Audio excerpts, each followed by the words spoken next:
Il est 9h07, je reçois Elisabeth Morgan-Jaffeux, gérante de portefeuille chez Portes en Parc. Bonjour Elisabeth. Bonjour. Alors, on va parler des marchés, les marchés qui jouent au yo-yo actuellement. On a vraiment l'impression que ça monte, ça rebaisse. Alors hier, on a eu l'effet Mario Draghi, avec cet effet booster comme on a connu tout au long de l'année 2015. Et bien là, ça joue à nouveau. On a cette hausse des marchés, ce fort rebond des marchés. On le voit aussi d'ailleurs ce matin à l'ouverture. Vous pensez finalement que, on va revenir sur les marchés, mais est-ce que vous pensez que la BCE doit assouplir encore plus sa politique monétaire, parce que c'est ce qu'attendent beaucoup de gérants finalement, un peu plus de soutien finalement encore de la BCE? Les gérants attendent de savoir que la BCE est là au cas où elle l'est déjà en tout cas. Elle l'est déjà, donc elle est déjà même très présente, puisqu'elle a renforcé ses dispositions. Il y a là-dessus, c'est déjà un soutien très important. Je pense que Mario Draghi a la chance de savoir bien murmurer aux oreilles des marchés et savoir maîtriser le verbe. Donc en faire plus, c'est peut-être pas nécessaire, mais assurer d'être toujours présent, c'est certainement très important. Donc là, par exemple, ce qu'il a fait hier en disant, voilà, on va peut-être revoir notre politique monétaire le mois prochain, ça va dans le bon sens selon vous? Ça donne un petit coup de fouet au marché, ce dont on avait besoin? Ça rassure pour savoir qu'il y a toujours un pilote. Ouais. Et on l'en doutait, selon vous? Les marchés sont allés trop loin, ils étaient dans l'exagération. Je pense que la volatilité, ça va être le maître mot. Et on n'a peut-être pas touché les points les plus bas, ça peut être encore un peu agité. Mais les marchés ont intégré beaucoup de mauvaises nouvelles. On n'est pas en récession mondiale, loin de là. Et je pense que simplement un mot, un verbe peut rassurer et permettre de retrouver. Vous pensez que la correction qu'on a connue au mois d'août, qu'on a connue également depuis décembre, est maintenant derrière nous, que du coup les marchés vont repartir là à la hausse comme on a finalement eu cette embellie en début 2015? Est-ce que vous pensez que ça pourrait on pourrait revivre un moment comme ça sur les marchés actuellement? Une hausse aussi forte, peut-être pas une hausse rapide, mais une reprise de confiance et du coup revenir sur des valorisations qui seront à ce moment-là plus normales, parce que pour certains titres, il y a réellement de l'exagération. On est loin d'être en haut de cycle et on a encore des choses à développer. Les entreprises sont présentes, les entreprises sont en bonne santé et peuvent profiter de beaucoup de bonnes choses sur l'économie. Vous pensez qu'on peut encore avoir cet alignement des planètes dont on a beaucoup parlé? C'est l'euro faible, le pétrole évidemment très bas, et puis donc la BCE qui est là. Cet effet donc alignement des planètes a joué vraiment son rôle en 2015. Pourtant on a l'impression qu'aujourd'hui, même si finalement le contexte, cet alignement des planètes peut toujours être là, eh bien on sent que ça joue beaucoup moins sur les marchés. On en parle beaucoup moins qu'en 2015. En 2015, il y avait l'alignement des planètes, mais il y avait le mouvement d'alignement des planètes. Alors qu'en 2016, on a les planètes alignées. C'est acquis. C'est acquis. C'est des points très positifs, des soutiens énormes pour les sociétés et pour les économies. Mais il n'y a plus la dynamique. Mais on a les bonnes données. Donc c'est ça. Ouais.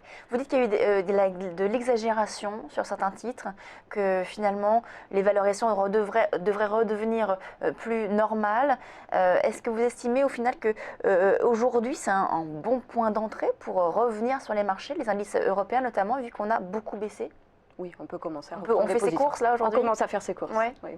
Vous êtes positive en tout cas sur les marchés européens? Et sur la zone euro, c'est notre zone de prédilection.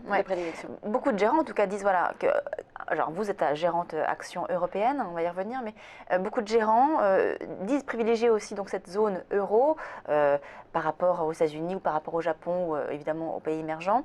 Mais on a l'impression que ce n'est pas forcément un choix de conviction, souvent c'est par défaut justement parce que pas d'autres classes d'actifs de zones géographiques offrent de meilleurs rendements. Est-ce que c'est aussi votre sentiment ou est-ce qu'au contraire vous êtes gérante action par conviction parce que vous estimez qu'aujourd'hui on a des vraies opportunités?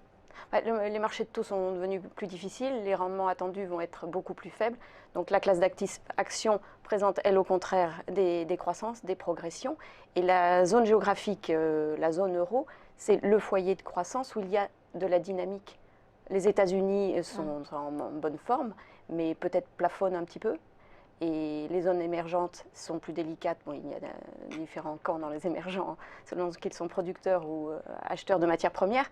Mais la zone euro serait, pour nous, la zone géographique la plus porteuse, Attractive. qui est en retournement. On est très attentif aujourd'hui, il y a des publications allemandes, mais c'est là où le foyer de croissance est pour nous le plus dynamique cette année. On va parler maintenant de classes d'actifs. On a vu les small et mid cap qui ont surperformé les large cap. Ça a été une superbe année. Voilà. Oui, on a eu par exemple l'indice small et mid qui a pris 26% alors que le CAC a fait plus 9%. Donc on a une vraie performance sur l'année 2015. Est-ce que vous pensez qu'on a encore un potentiel sur les small et mid cap, sur 2016 également? Alors, deux éléments, oui, je le pense. Un, parce que nous travaillons dans ces cas-là sur des sociétés qui sont plus liées aux économies domestiques. Donc, on revient sur cette zone euro qui, pour nous, est la plus porteuse. Et puis, les valorisations des sociétés de plus petite capitalisation sont plus faibles que les larges capitalisations. Le fait qu'elles ont quand même bien, en relatif, qu'elles aient bien progressé, elles restent encore attractives, ces valorisations? En relatif, oui, parce qu'elles ont plus de croissance. Donc, quand on achète la croissance des résultats des sociétés et leur potentiel de croissance est supérieur aux larges capitalisations. Vous attendez encore à des bonnes nouvelles finalement sur les résultats des sociétés, de ces petites et moyennes valeurs? Oui, nous restons confiants sur ce pan de la côte. Après, il y a les secteurs qui sont plus ou moins porteurs qui peuvent jouer aussi, mais c'est notre classe d'actifs, déjà c'est l'ADN un petit peu de la société. De Ports en Parc, oui, tout à fait. Mais hormis cela, puisqu'on gère en toute indépendance, c'est pour nous cette année aussi encore un secteur à privilégier. Alors justement, vous parliez des secteurs, des différences, de performance entre secteurs. Quels vont être aujourd'hui, en tout cas cette année, vu le contexte, qui est vrai qu'on sent qu'il a changé par rapport à 2015, même s'il reste quand même des facteurs de soutien, quelles vont être les thématiques que vous allez privilégier cette année? Les thématiques. Alors, la consommation domestique, et puis toutes les sociétés qui revoient leur modèle avec une digitalisation accrue. Tout le monde y va, mais il y en a qui vont plus vite que d'autres, il y en a qui sont un peu précurseurs sur ces dossiers-là.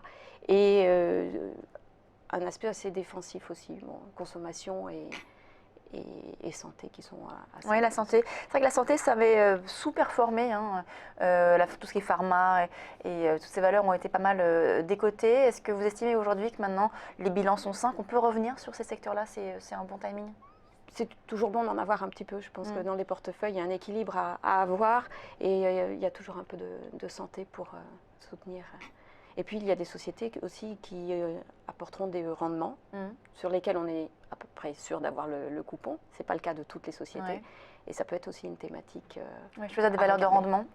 Qui offrent un dividende. Donc. Alors ça sera plutôt sur les larges capitalisations parce que les mid et small sont en offre moins. En offre moins. Alors tout ce qui est digital, vous en avez parlé, on a fait tout ce qui est secteur technologique. On a l'impression en effet qu'il y a un véritable engouement pour ces valeurs-là.